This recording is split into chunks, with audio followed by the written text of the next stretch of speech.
Yeah.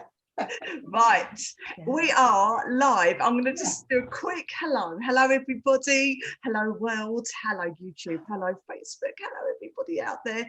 I hope you're all doing really, really well. And if you're not doing really well, I hope we can help you today. So we are going to be talking about, look, I've got Linda and I've got Kate, I've got Susanna. I'm so lucky. I'm so flipping lucky to be surrounded by this beauty, honestly, and this greatness, because like, oh, it's been so long since I don't know who's luckier, Danielle. Sorry about that. Oh, I love you. I just, you know what? Honestly, it makes my day, and it just sets me off just on the most beautiful, positive note. So just been surrounded by you. But today we are talking about overwhelm. Let me just sort this out. Oh, I missed it last week as well, but like, I'm just so glad that we're all together again. So overwhelm is just, oh, many times recently I've been very overwhelmed, and I know a lot of people are feeling this overwhelm feeling that we can get and have, but for me, overwhelm, it comes when I have a lack of control out of my external circumstances, and it feels like there's so many different things going on that need to be done, need in inverted commas to be done, that it's just too much. And sometimes it can feel like just a big cloud or noise. And for me, if I get that feeling of overwhelm, firstly, the most important thing for me is I have to change something. I actually have to change something, because it doesn't feel good. It doesn't feel right. I don't feel happy. But when I get that feeling about overwhelm, it's a physical manifestation in me. You know, I'll get the tight chest. It's like an anxiety. It's a frustration. It's like you almost want to retreat and just hide away and just go into a little ball and just stop the outside world in a way. And that's how it manifests for me. And I hate that feeling of overwhelm. And really, what I should do is throw some love at it, really. But, you know, yeah, I should throw some love at it. But for me, I have to change something. And I have to chunk it down to what is important, because very often when we look at a situation that we feel overwhelmed in, there's a million different areas. And if we can prioritize the areas that we're feeling overwhelmed in, writing it down, putting in some kind of an order, and seeing if it's really important right now, we can structure it a little bit more in our minds, so everything kind of just makes a little bit more sense, and you can breathe and just stay present and get through the bits that are important to get through. And if you don't get to the bits that are not important in per se, to get that done today or next week or whatever, you know, you've got yourself breathing space. And when it comes down to it, really, what is important? What's important to you in a month? What's important to you in a year? What's going to make a massive difference to your life anyway? And if it does need to be changed in the present, then having that courage to change what doesn't make you feel good. So yeah, I mean, I've had, for me, as I say, the overwhelm it's almost like, for me, with this pandemic and the lockdown and everything like that, I've had it a few times, and it's just the overall length. It's the length of everything, and then things happening and everything happening at once, seemingly, you know. So it has been challenging at times, very much so. But as I say, I kind of like tend to just going back to where I came from, all my years coming up to this. When I've felt that overwhelmed feeling before, like with my past businesses, you know, like with the Light Lead, when I was doing that, I had that towards the end. I had that feeling of overwhelm, that feeling of pressure, that feeling of, oh gosh, the closedness, the tight chest, all of those things. And I had to change something. I literally had to change something massive, because in that present, that's what was important to me, to change something massively. And the only thing I could do was to change something and make a change and make that difference, and to release that feeling of overwhelm. And it's like a weight just coming off your back. And if you do reach out to people and talk, you'll find that there is a way through as well, because nothing's as daunting as it seems in that, you know, in that overwhelmed state. So I'm going to throw it out today, because I'm going to, who should I start with? I don't even know where to start. I'm going to start with you, Kate, because you're just looking at me, and I missed you all too much. But Kate, overwhelm, it happens. It happens. Oh God, yeah. I mean, yeah, we all suffer it, don't we? So it's not something that you should ever be ashamed of or anything, because it's like we all get it. Everyone does. And I challenge anyone to say they don't, you know. So it's like, well, what is it to you? So like for me, if I would to just share for me, overwhelm tends to be my head is just too full of too many thoughts, too much stuff going on at once. It can be pain, like physical pain in my body. You know, you can get overwhelmed from that too. But generally for me, I get on quite well with pain. I don't have a thing against pain, because to me, I'd rather feel pain than feel numbness, because I had this whole thing with numbness when I was younger. So to me, pain is great. I welcome pain. I'm very happy with pain. We've got a great relationship. It just means I'm alive, and I'm happy with that. So for me, it's more when my head is just full of stuff, too much stuff going on, and I can't see a way out. It's kind of like I'm trapped with all these thoughts, and they're like bursting, you know, it's just full, and I can't think clearly enough to think my way out of it either. So you're kind of trapped with them, and there's no way out of it. And so my trick for that is, when that happens, is I imagine all my thoughts are like out in front of me. Because normally when you're thinking about things, you just got one thing, you're very focused, you're like this, and you're looking ahead, and all you can see is all this muddle of, it's just like a knotted mess of thoughts. So for me, I kind of like and open it out like it's on a string, and I unravel the knot, and they're all there in front of me now, but I can see them all because they're all side by side. And then I actually play with them even more and spread them further out. So at least now it looks dealable, because I can see them all. They're not all just all jumbled up in this mess, and I can see them all, and I just spread them out, you know, in my head, sort of just do it as a visual. And that, just doing that alone makes it manageable to me. It seems like right now I can see everything. I can see all of them. There's nothing hiding behind anything or stuck underneath or anything else. I can see everything, and now I can pick one and say, right, that's it. And it is about, isn't it, breaking it down to just a simple, what's the one step I can now make just to take one step forward. Because there you could think about all the steps you've got to make. It's like, you know, how do you eat an elephant? One bite at a time, isn't it? You just take that one tiny little bite, that tiny little step. And what is that one step? And forget everything else. Just do that one step, because by the time you've taken that one step, everything else might have changed every way. So you don't need to think about the other steps. It's just what's the next one? And that's what helps me most. And that's where my source of overwhelm tends to be, that, especially if it's linked with lack of time, you know, too many things to do, it's too little time to do it in. And so for me, that's my little tip. Thanks. That's what I do. Visualization is extremely important, because the picture that we're blowing up in our mind can sometimes be very close and very big, and we can use that perspective and just maybe take that picture a bit further away as well to see how that feels, and playing around with that picture a little bit and changing the colors of it, and black and white, and maybe shrinking it, and even making it disappear to feel less huge in our heads as well. Each thing, you know, in that list of things to do, what is important. So what's that one thing you can do right now, the tiniest little step possible. I love it. Just do that, and then you do it again. What's the next step? Absolutely brilliant. But you don't need to plan your next 20 steps, because by the time you get to step 2, step 20 won't be valid anyway. Something else, it will be something else. And so it's like, for me, it's like trying to plan everything in advance before you do anything and make it perfect. That's another thing for me, perfectionism, you know, that whole make it perfect and then I'll start. Well, that doesn't work at all. Take that one little step. So, and Susie, darling. Yeah. Do you hear me?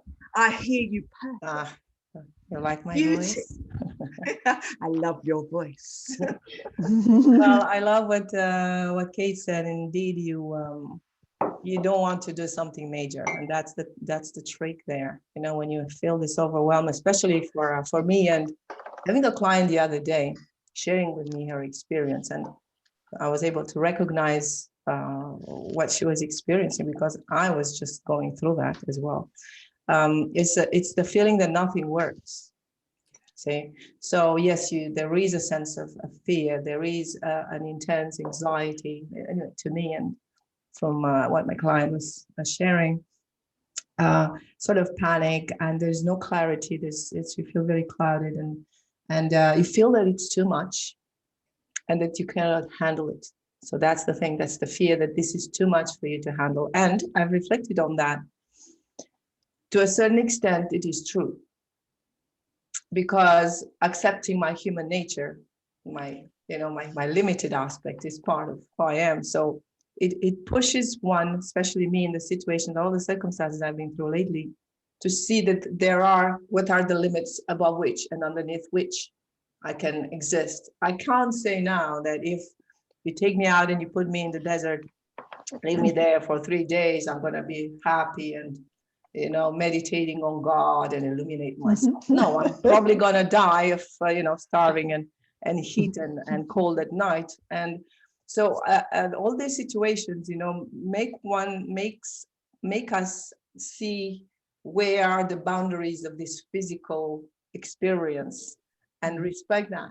Because respecting oneself is respecting those limits. And there's been a lot of, especially these, like the past years and still going on now, this, you can do it, you're better than this, you can expand, you can grow, you can endure. But reality is you can't endure everything. And the moment where life takes away from you certain things, you realize there are certain boundaries to which, yes, you can make it through, but it's not what you want, so it's not what makes you thrive. And there's learning for sure, but it is painful.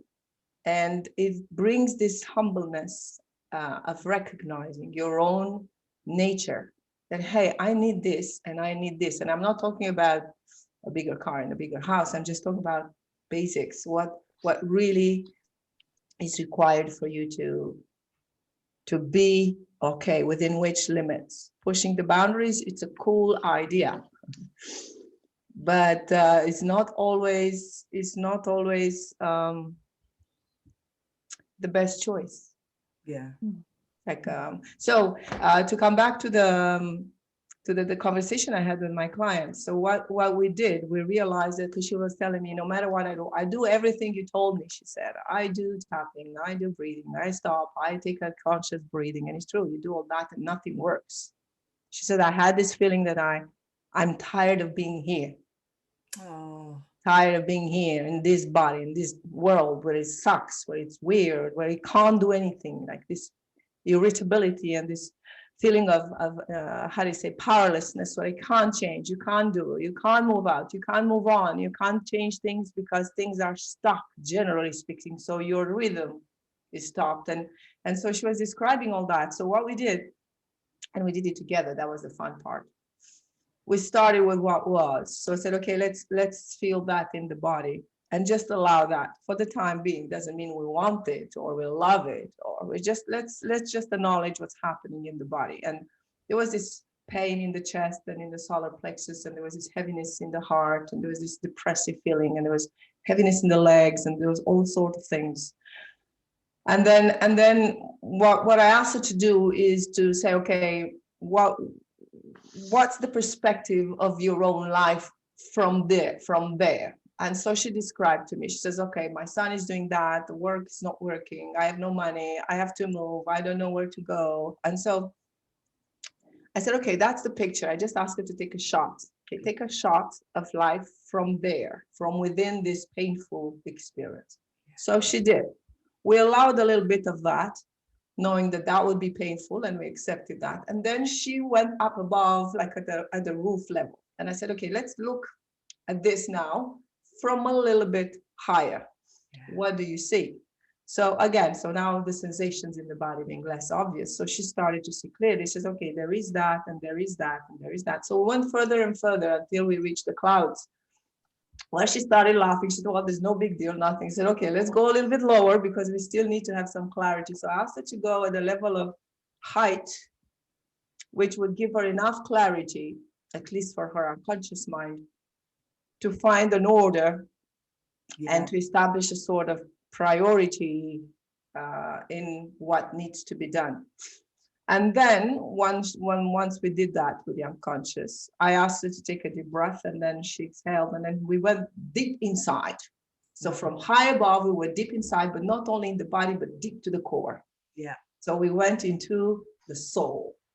They go deeper and deeper, but I asked her to take that, use the gravity to really go as deep as she could within herself. And we had a very beautiful experience, both of us, because the insight that she had was that it's not, there is many things. It seems like there's many things, but there is essentially one thing that she could change. And that was allowing more of that light in. Nice. And let it work for her. So basically we ended this sort of meditation, hypnosis session, whatever that was, with her allowing this light from within to spread and come up to the surface and go and shed light on all these areas of her life where there was overwhelm. And connecting to that which is permanent, connecting to that which is real. Yeah. And finding in there in the heart the little treasure, that little jewel that is hidden in that overwhelming state. Yeah. At least at the unconscious level. So we left it at that. I don't know how it worked afterwards, but she was feeling good. She says it's been weeks and months. I didn't feel that good. So it is a process, and it's so, as Kate said, it's we have to be humble enough to say that, hey, it's normal, it's human nature, and it's okay we feel that, especially in times like this. Oh yeah, it's just recognizing as well that there is that light, isn't it? It's finding that perspective that you can get that glimpse of what's real rather than in that mess that your head's perceiving at the time. So no, I love that. It was brilliant, Susie. Thank you, darling. Thank you. And going to my beautiful Linda. Linda, darling, overwhelmed. There's been a few times. Overwhelmed.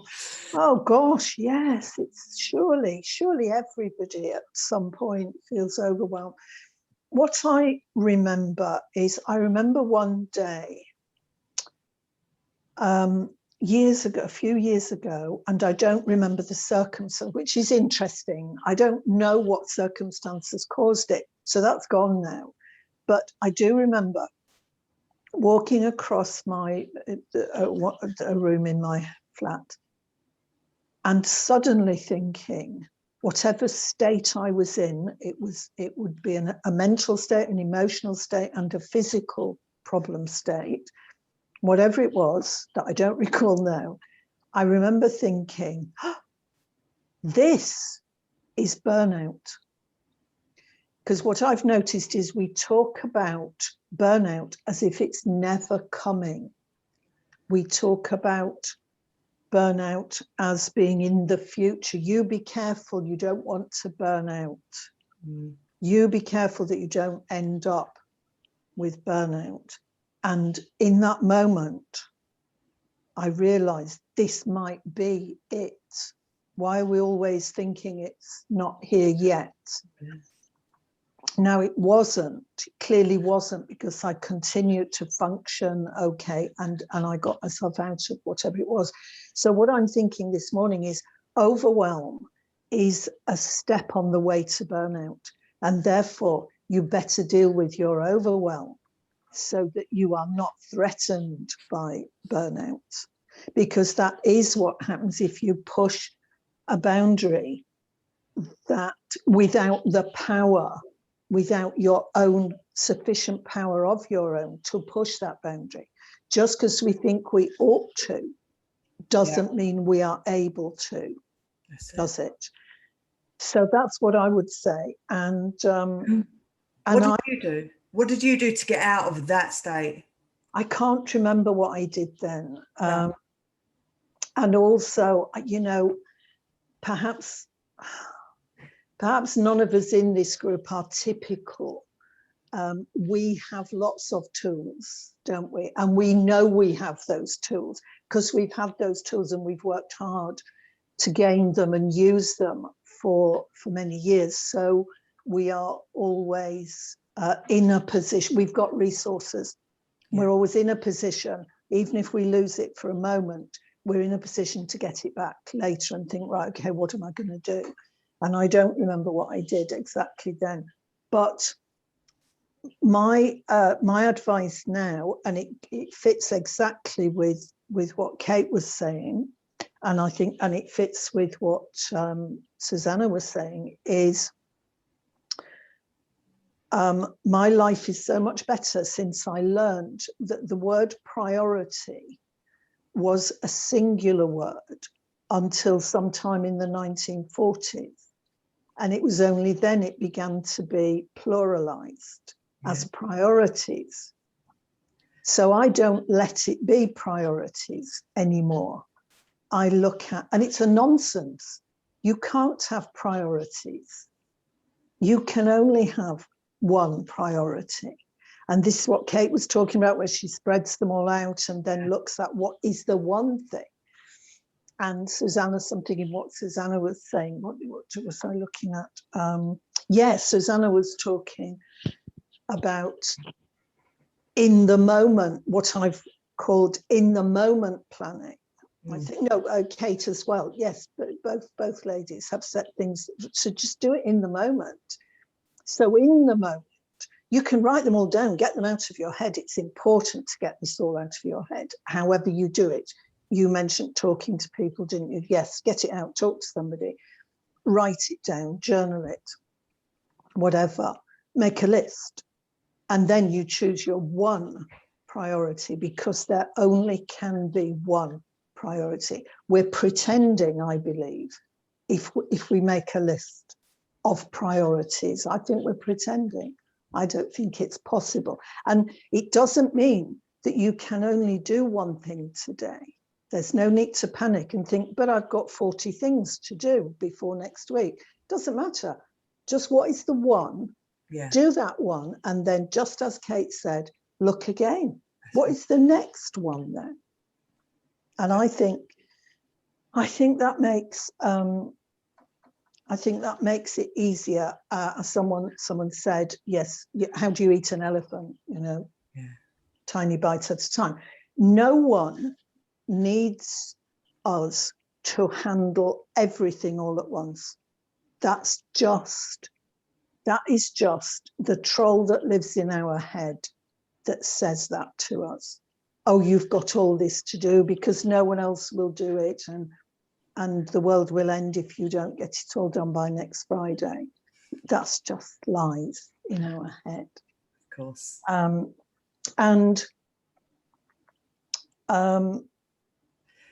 And we've got to be realistic about, I think it's helpful to be realistic about our resource and our power. Our power is not limitless. And our resource is not without limit. Mm-hmm. When none of us are, we'd like to think we are, and we can feel as if we are. It's all right to feel as if we are, but none of us are Superwoman or Superman, are we? We have not got limitless resource.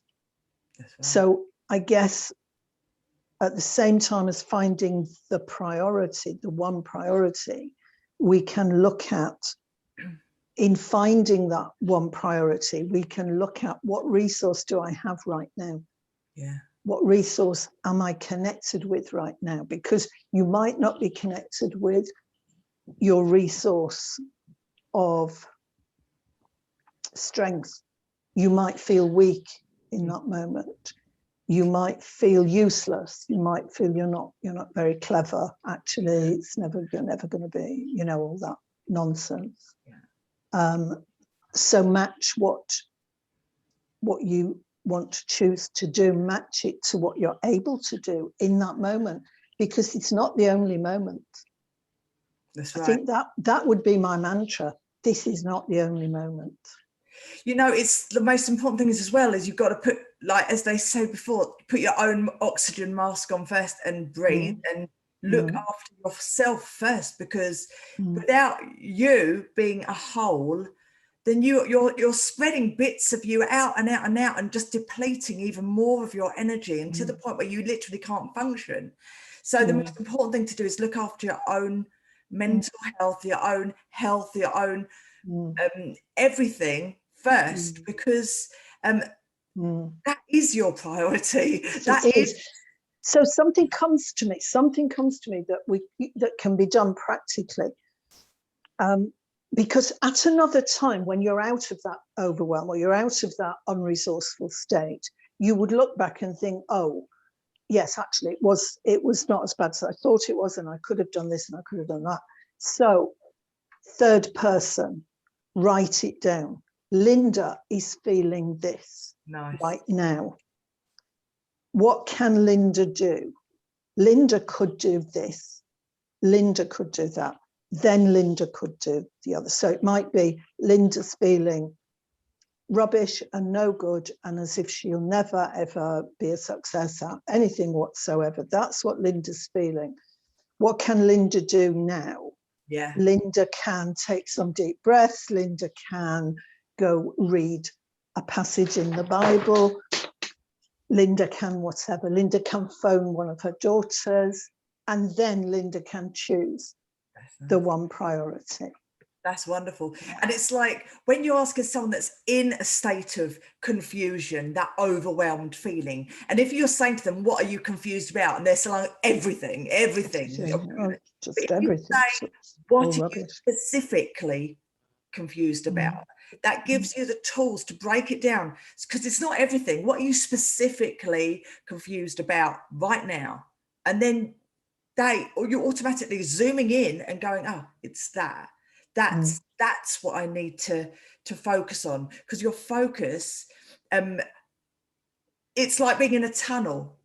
When you're in that state of confusion or overwhelm, if you can imagine yourself, sometimes this helps me in like a long tunnel, and you just literally, you can focus on the thing that's on the other end, and everything else is just, you can blur that out. You can blur out the noise. You can blur out everything else, because our brains can do that. We are extremely powerful, So if we can focus in that tunnel, just darken everything away, and that's what I need to focus on.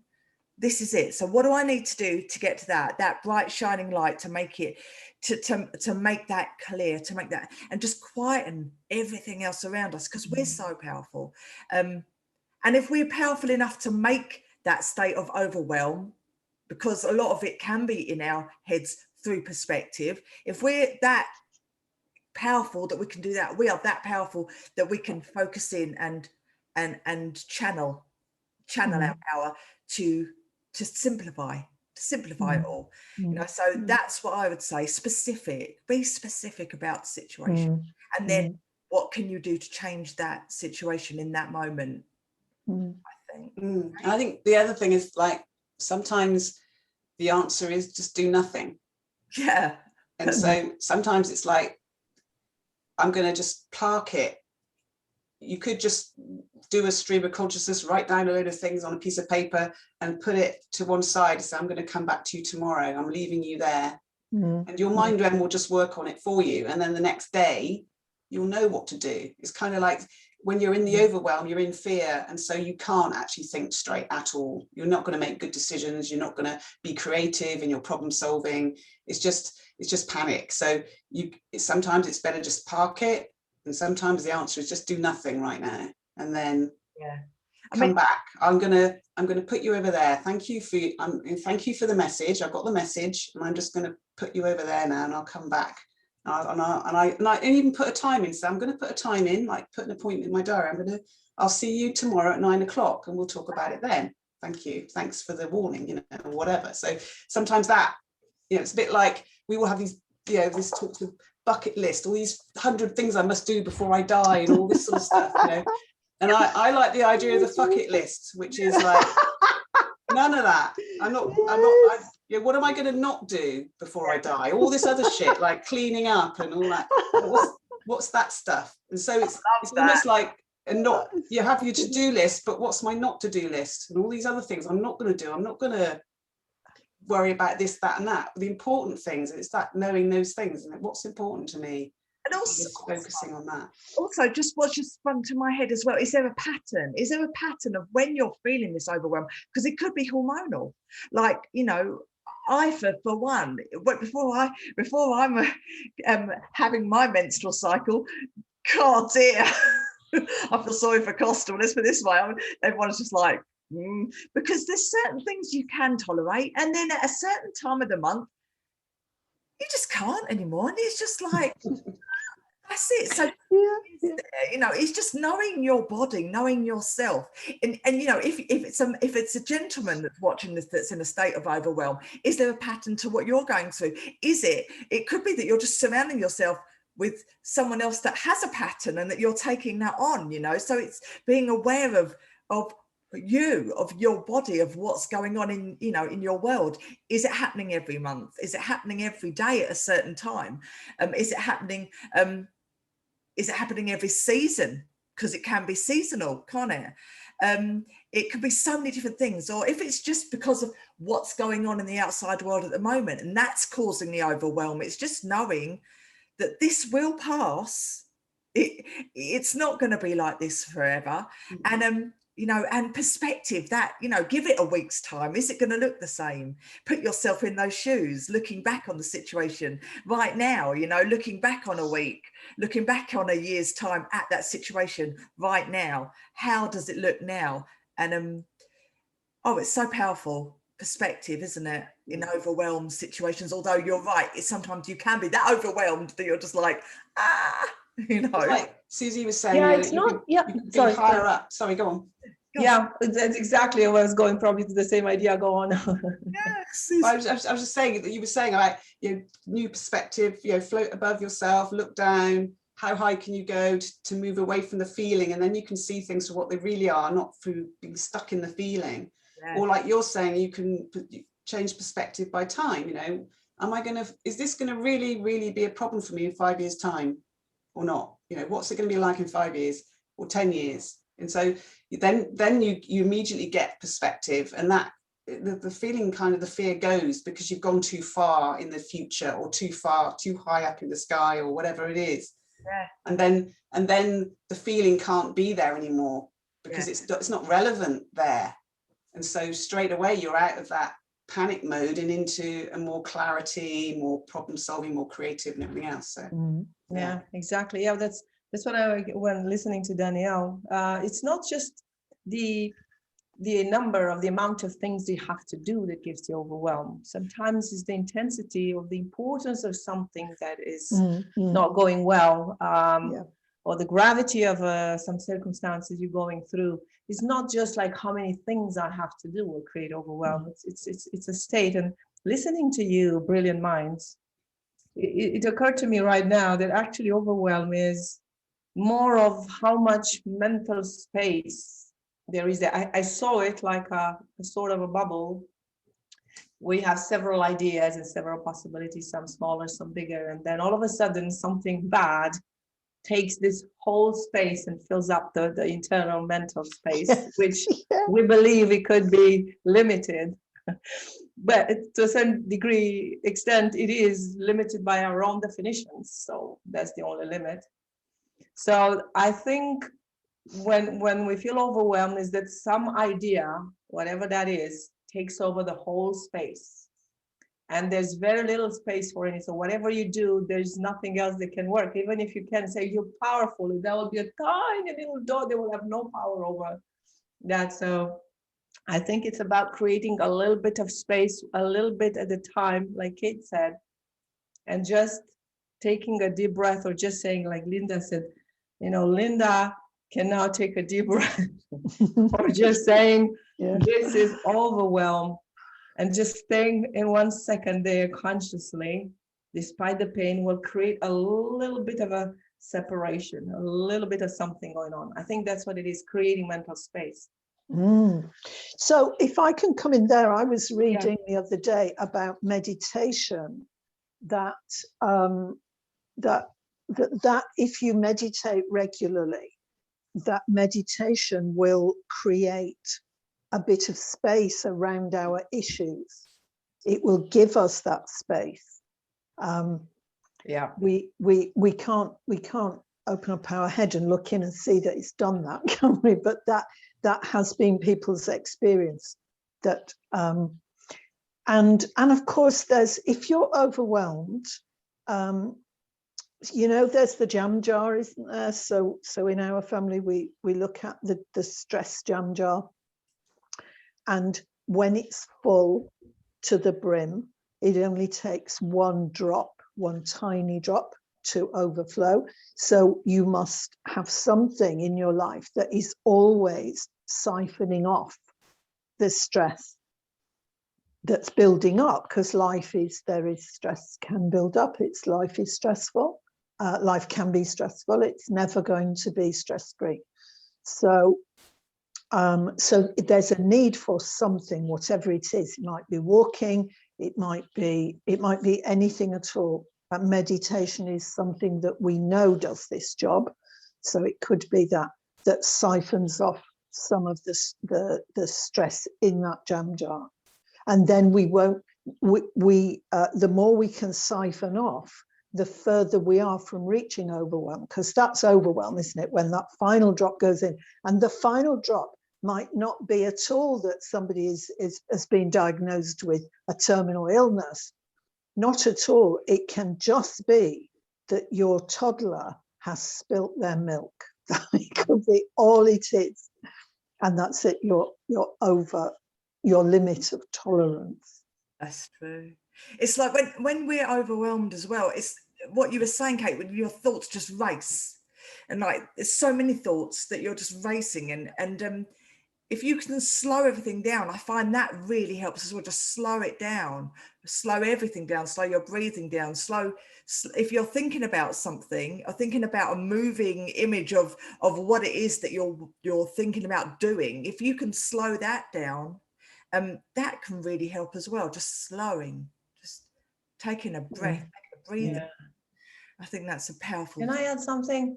I think listening to you and to Linda, it's, after all, like anything else, it's a bad state that we don't want to experience, right? Yeah. It's a very intense, negative, physical, painful state that we don't like. we don't like being there. And so it's a matter of practicing with how do you deal with bad states. That it comes meditation, and it comes what Danielle was saying, to have this ability to sit with things at a certain point in time, because life is suffering. I mean, listen to Buddha, go to any master, no master will come and tell you, Jesus, he will not tell you, life is joy and beauty, and come here and enjoy yourself. They kind of all came down here to warn us about the pain and how to deal with it and to find the truth beyond the pain. Yeah. So I think it's a matter through meditation, not only creating that space, but learning how to sit with bad state, knowing that eventually it goes. Yeah. So having that wisdom of, okay, this is shitty, excuse my French, but I'm going to sit with it, not to.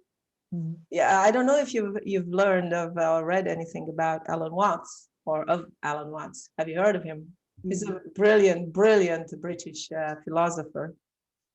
And he wrote a very, very nice book called The Wisdom of Insecurity.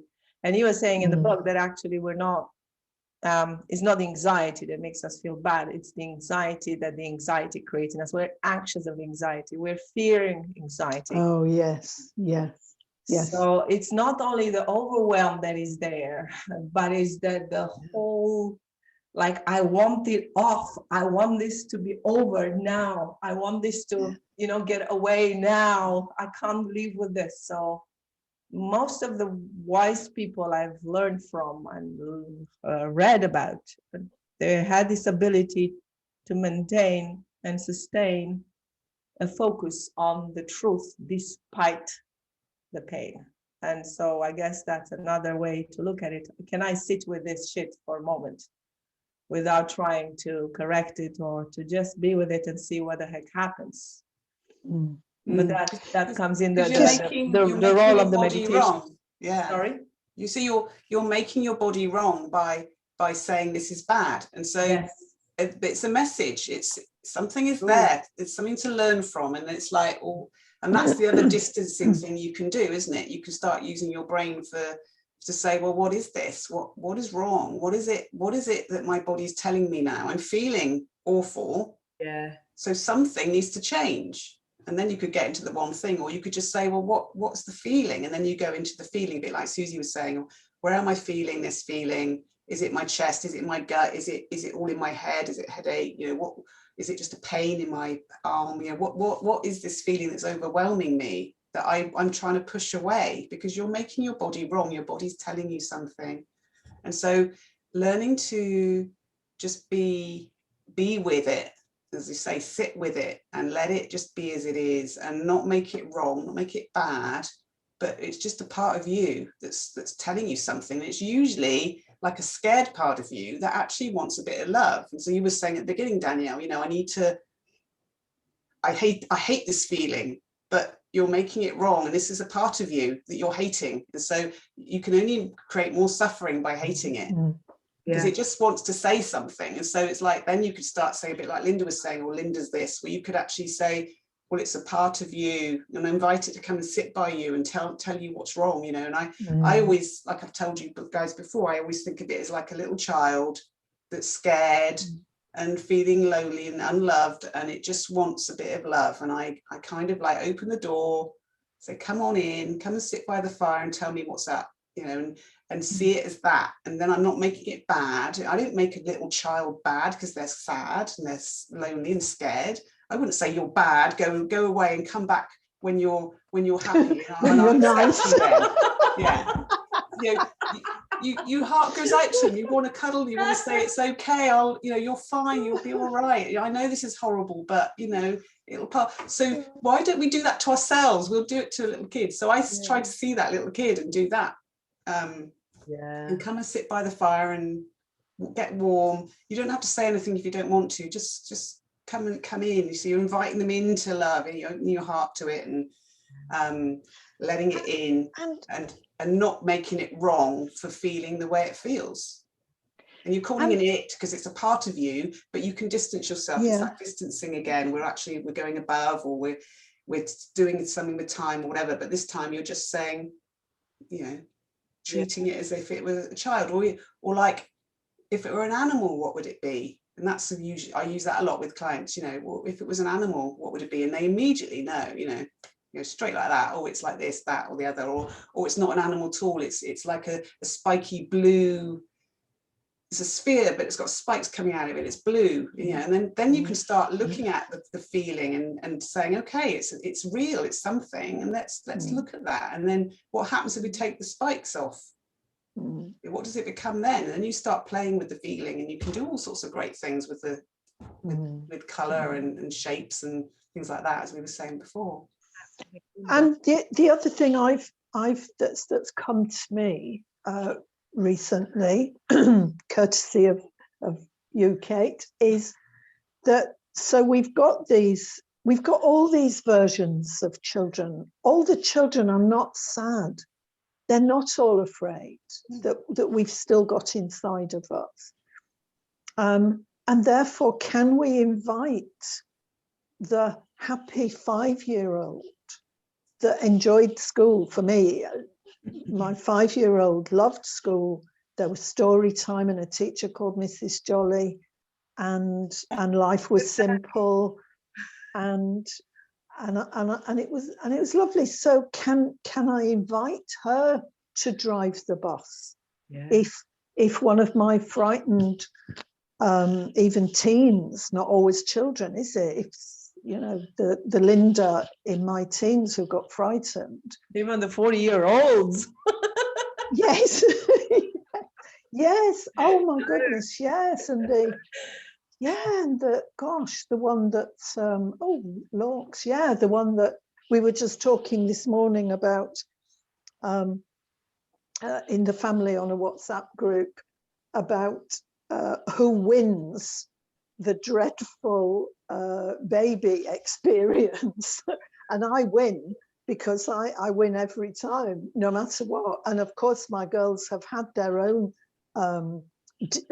challenges, some of them very, very big challenges with their babies or their pregnancies or whatever. But I win because I had premature twins when my toddler was 19 months old. So I win, hands down, I win. Yeah.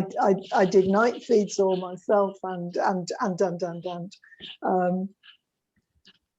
but so yeah, so I could have somebody I could have a part of me that has that is on some days driving the bus because that's who I'm connected with. How do you do that, Linda? Just share how you do that. How do you actually make that happen? How would I choose? I just saw through the work we did with you, Kate, I just saw that there is a choice here. The power of choosing. I don't know if I'm able to put it over well enough to give someone else the gift of doing it, or whether it's just something that I've realized. We have the power to choose. And so why not choose something that is helpful? It is a choice. You talk about this, Linda, reminds me of a very interesting work that I've done a long time ago called Gurdjieff. Have you ever heard of it, any of you? No. It's very interesting. It's called the fourth way, as compared to the way of the yogi, the way of the fakir, and the way of the monk. And this fourth way was supposed to be addressed to the Westerner, like the men from the West that have a job, live in modern life, and to have tools and ways to find the essence of themselves. And he talks a lot. He was, by the way, Armenian, so I'm a bit proud because I have Armenian origins as well. So he's one of my Armenians. And he was talking about different I like I am, different persons within. So we are like a sum of all these bits and pieces of, child level and adults and teens and whatnot. So there's several I's, identities in there. And then the true spiritual work starts the moment where there is a deputy steward, he was calling it that way.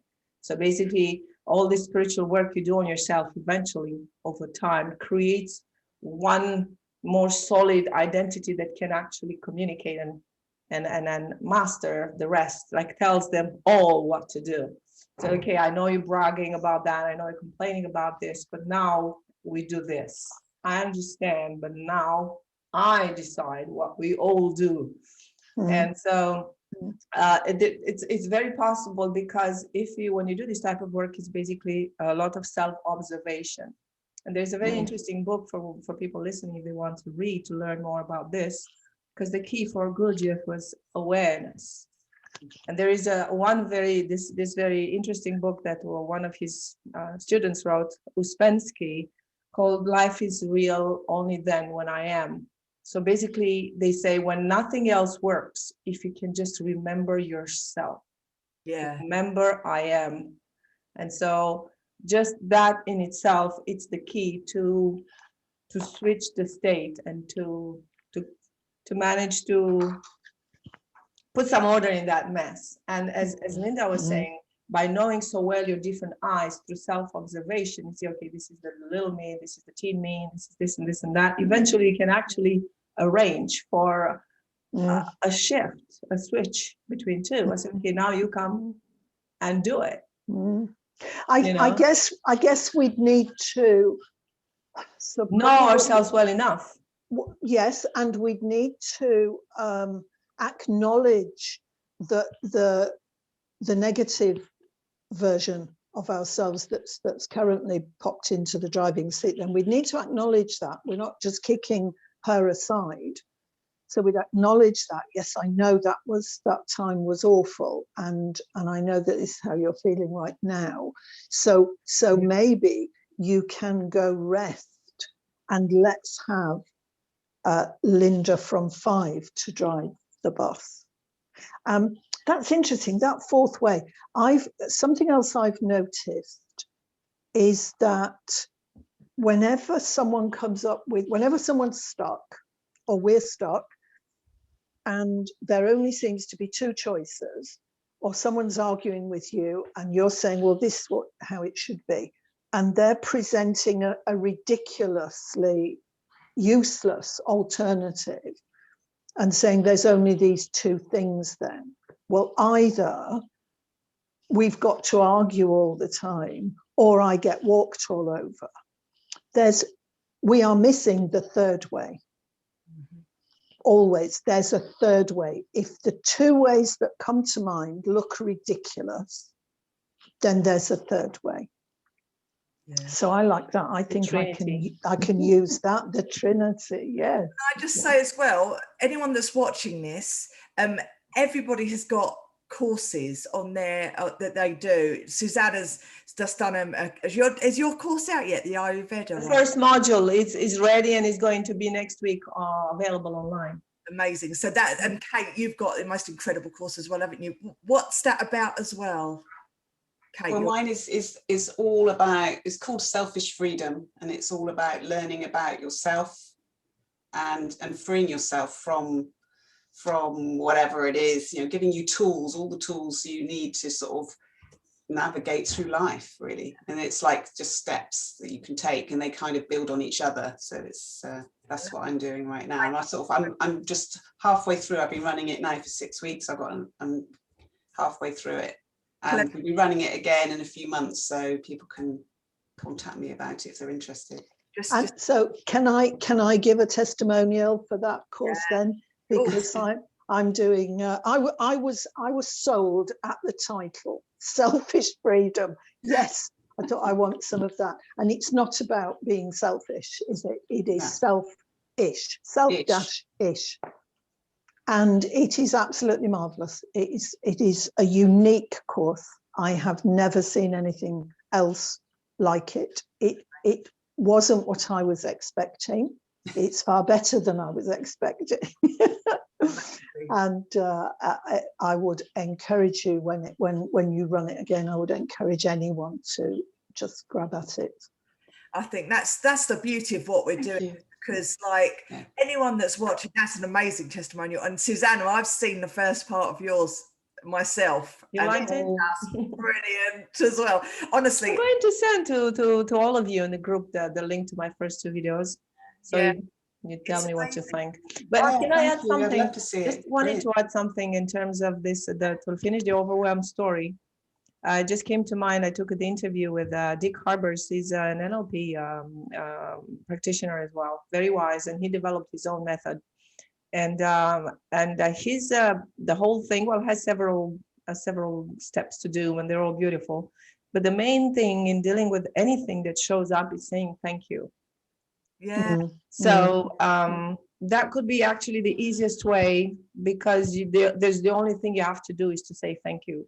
You don't have to really thank it. You don't have to love it. You don't have to do anything else, even not to breathe consciously, because sometimes it's very hard. But you can close your eyes, notice what happens, and just say thank you, and wait to see what happens next. I remember he did a session with me, and it's incredible, because you wait, and as you wait, after the thank you, things shift, and there's something else, and you say thank you to that, and then you go on and on and on until eventually you come out the other way. Of course, it's best to do that with someone. So everybody listening, going through some overwhelming experience now, it's good to have a therapist or somebody to work with. But you can also do it by yourself. Say thank you, wait, and see what happens next. And then thank again, and then again, and then again, and then again. That's such a very, very cool technique. Yeah, because you're bringing awareness to the fact, and it's giving you a message at the end of the day. Your body is constantly giving you a message through its physicality and emotions and everything. So by acknowledging it and giving thanks to it instead of fear or pushing it away, you're almost controlling it in some kind of a way. You're taking the reins back a little bit and saying, thank you for letting me be aware of this. It's a powerful, and I am, what you were saying about the I am. Yes. I am the most empowering words that you can ever say about I am this, I am that. And a part of my self-confidence course and on my 30-day challenge, that is the I am. One of the days is I am. So it's so important to know what we speak about ourselves on a daily basis. The I am is our power, so to be notice that and to be mindful of that. So and send that power. So just listening to you, I feel like 50% higher than what I was before. Yes, exactly. Do you know what, right? It's been an hour. Oh no. An hour. Oh gosh. And I just want to say the biggest, I'm saying thank you now. Thank you so much. And see what happens. Yeah, See what happens. And anyone watching this, I hope you've got loads of value out of it, like I have. Absolutely tons of it on a weekly basis. It's amazing. But do go and check out. I'm going to put everybody's links in the write-up when I do this properly, and I'll put it up there for everyone to see. And the courses, check out the courses. Anyone that's struggling, just know that you don't have to. There is people there that will help you. We are here to help you. You can do so much yourself with the right tools because you have the resources and you have the tools just already. You just may not realize them as yet. So there is a way out. Just breathe, stay present, and make the changes needed to empower yourself. So check everybody else out, or their websites. Sending everybody the biggest hug and love and everything. And I'm going to sign off from live, so I'll say goodbye. Everyone say goodbye. Bye. Bye. Let me just quit the live stream there. I'm just quitting the live stream, and let's just stop recording.